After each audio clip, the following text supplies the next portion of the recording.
So Hanisha and gang in Vietnam. ఇదే మా hostel గలీ friends. ఇంత క్యూట్ వైబ్ ఉంది కదా. హాస్టల్ కూడా చాలా బాగుంది. మీరు కూడా వియట్నాం వచ్చినప్పుడు ఎక్కడైనా స్టే చేయాలంటే హాస్టల్లో చేయండి. కన్వీనియంట్, బాగుంది కూడా. చూడండి హాస్టల్ గైస్. మేము స్టే చేసిన హాస్టల్. ఈరోజు నైట్ కూడా బేసికలీ ఇక్కడే ఉంటాం. It's good. సో ఫస్ట్ ఒక రోజుకి వచ్చి ఎక్స్టెండ్ చేయించుకున్నాం మేము, బాగుంది అని చెప్పి. మా క్యాట్ బట్టూర్ క్యాన్సిల్ అయ్యింది. మాకు ఫుల్ రిఫండ్ క్యాన్సిల్ ఇస్తామన్నారు. ఎక్స్చేంజ్ కష్టం లేదు ఇంకా. ఇది ఒక ప్లస్ పాయింట్. ఎక్స్చేంజ్ రేట్ పడదు కదా. ఎక్స్చేంజ్ రేట్ పడదు. వియత్నాంలో జనాలు స్కూటీ వెళ్ళాలి. ఇంకా స్కూటీలో రైడ్ గైస్. 67 లక్షలు గైస్. ఇండియా వాళ్ళంతా ఇక్కడికి వచ్చాయండి. చెప్తున్నా కదా, మనం ఇక్కడ లక్షాధికారులు అవ్వచ్చు, కోటీశ్వర్లు కూడా అవ్వచ్చు మీకు కావాలంటే. Like we are millionaires and what not. We are rich here guys. వచ్చేయండి ఇక్కడికి. వియట్నాంకి అయితే ట్రిప్ పక్కా నెక్స్ట్ టైం వేసుకోండి.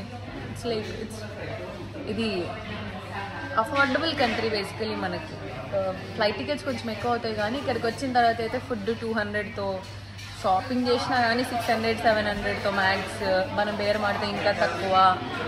ఈజీగా బతికేయచ్చు ఇక్కడ. ఒక 10 రోజులు మినిమం ఈజీగా బతికేయచ్చు కొంచెం సేవ్ చేసుకుంటే. ఫ్రెండ్స్ వచ్చేసాను నేను. నాకు పార్కింగ్ చేసేటప్పుడు వాడేదో బావులావ్ అంటే మాకు అర్థం కాలేదు. So basically how long do you stay అంటారు. మేమిప్పుడు ఒక ఎర్ర బ్రిడ్జ్ దగ్గరికి వెళ్తున్నాం. రెడ్ బ్రిడ్జ్ అంట పేరు. అండ్ బ్యాక్లో ఒక ఒపేరా హౌస్ ఉంది. దాని దగ్గర ఒక ఫోటో తీసుకొని ఇన్స్టాగ్రామ్లో పెడతాను. అమ్మో ట్రాఫిక్ వస్తుంది. ఫ్రెండ్స్ ఒపేరా హౌస్ అంట. ఒపేరా అంటే ఎలా ఉంటుంది? ఎవరైనా పాడండి. బేసికలీ ఒపేరా వినేంత సినిమా లేదు మాకు. వ్యూ బాగుంది కదా అని వెళ్తున్నాం అంతే. వ్యూ బ్యాచ్ మేమంతా. ఫ్రెంచ్ బిల్డింగ్ లా ఉంది. అండ్ ఆర్కిటెక్చర్ అయితే చాలా బాగుంది ఫ్రెండ్స్. చూపిమంటారా? ఓల్డ్ బిల్డింగ్, సో ఇలానే ఉంటుంది. అడ్జస్ట్ చేసుకోండి. కొంచెం good view. Friends first time నేను తెచ్చిన ఒక చిన్నపాటి ట్రైపాడ్ని వాడుతున్నాం. అది కూడా మేము చూసి గుర్తిస్తే. లేదు నేను బయటికి పెట్టా. లేదు మేము అడిగితే తీసుకొచ్చింది ఫ్రెండ్స్. లేదు తెచ్చి ఎందుకు వాడట్లేదు అని చిక్కి అడిగితే సెల్ఫీ స్టిక్ కదా. ఫ్రెండ్స్ ఫస్ట్ టైం ట్రైపాడ్ అంటే ఈ 3 ఉంటాయి తెలుసు. ఇక్కడ 3 ఉన్నాయి. అయితే అది ట్రైపాడ్ అయిపోయి తెలియట్లేదు. 3 ఉన్నాయి ఫ్రెండ్స్. ఇది ట్రైపాడే. అది ట్రైపాడే. బాగుంది కదా దూరం నుంచి తీసుకోవడానికి. చాలా బాగుంది. Why friends I was not using it. Friends పనసకాయ, వియట్నాం పనసకాయ. Not bad. పనసకాయ లానే ఉంది కానీ ఇలా పీస్ వస్తుంది. కథ 5,000 డాంగ్స్ అంటే అదొకటే డిఫరెన్స్. ఇక్కడ 5,000, మనకి 50 రూపాయలు అంతే. పీచు వస్తుంది అంటే. నువ్వు తోలు ఇవి తింటున్నావు, ఇవి తినకూడదు. ఇది ఒకటే తినాలి, ఎల్లో కలర్ది. అన్ని ఎల్లోనే చెత్తే. అన్ని ఎల్లోనే ఇవి ఉన్నాయి. అన్ని ఎల్లో కాదు. ఇది డార్క్ ఎల్లో, ఇది లైట్ ఎల్లో. ఇది తినకూడదు, ఇది తినాలి.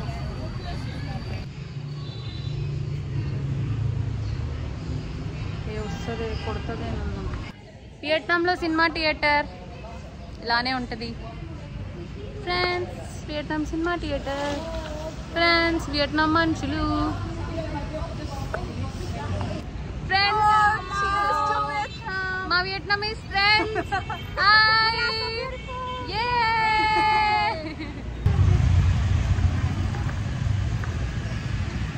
షాప్ హ్యాట్ ఎలా ఉంది ఫ్రెండ్స్? క్యూట్గా ఉంది కదా. నేను ఒక పోకీమాన్ ఫ్రెండ్స్. ఎలక్ట్రిఫై చేసేస్తాం మిమ్మల్ని అందరినీ. వీళ్ళు కొంటున్నారు. ఇవన్నీ మార్కెట్సే ఫ్రెండ్స్. మొత్తం ఈ స్ట్రీట్ అంతా మార్కెట్సే బేసికల్లీ. ఇక్కడే ఉన్నా నేను. మొత్తం మార్కెట్ స్ట్రీటే ఇదంతా. ఇది వచ్చి హ్యానోయ్లో. ఓల్డ్ క్వార్టర్స్ దగ్గరలో ఇదేదో వ్యాకమ్ lake something lake friends. The lake ఇక్కడ ఉంది. అక్కడ హుక్ బ్రిడ్జ్ కానీ గూగుల్లో అలా కొడితే రాదు. అదేదో లేక్ పేరు కొడితే వస్తుంది.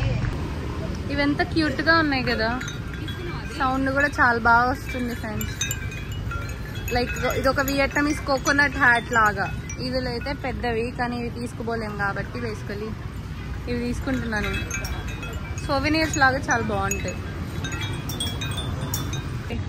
క్రాక్స్ కొనాలి అనే ఆలోచన ఉంటే క్రాక్స్ కొనకుండా ఇలా ఇక్కడికి వచ్చి ఒక 200-300కే చెప్పులు కొనుక్కోవచ్చు. అంటే కంఫర్టబుల్గా ఉండే చెప్పులు కొనుక్కోవాలి కానీ సేమ్ క్రాక్స్లోనే ఉంటాయి ఆల్మోస్ట్. ఇట్లా పెద్ద స్టోర్ ఉంటుంది. స్టోర్ నిండా చెప్పులు. సో మీరు ఎంత బేరం ఆడితే అంత మంచిదన్నమాట. మన బేరం స్కిల్స్ అంతా ఇక్కడ చూపిస్తే మనీని చాలా సేవ్ చేసుకోవాలి. మనీ స్కిల్స్ కాదు, బేరం ఆడే స్కిల్స్. ఫ్రెండ్స్ గమనిక, వెజ్ పీపుల్ వచ్చారంటే మాత్రం ఇక్కడికి చాలా కష్టమవుతుంది. అక్కడ 2 మనుషులు ఉన్నారు కదా, పొద్దు నుంచి పస్తులు తిరుగుతున్నారు ఫుడ్ రెస్టారెంట్స్ లేక. మేమైతే తినేసాము. సో వెజ్ వాళ్ళు వచ్చినప్పుడు ఎత్తుక్కొని మరి కొంచెం కష్టపడాల్సి వస్తుంది. చాయ్ అనుకుంటూ తిరగాలి. ఇక్కడ చాయ్ అంటే వెజిటేరియన్ అనమాట. సగం మందికి ఆ చాయ్ కూడా అర్థం కాదు. ఎందుకు అర్థం కాదు. సో బేసికలీ పస్తులు ఉండాల్సి వస్తుంది. మీ మొహాలు చూస్తే పాపం అనిపిస్తుంది నాకు. 2 హోల్ డేస్ తర్వాత ఇండియన్ ఫుడ్ తింటుంటే ఒక పెద్ద నోస్టాల్జియా వస్తుంది. అసలు ఇండియా గుర్తొస్తుంది నాకు. అప్పుడే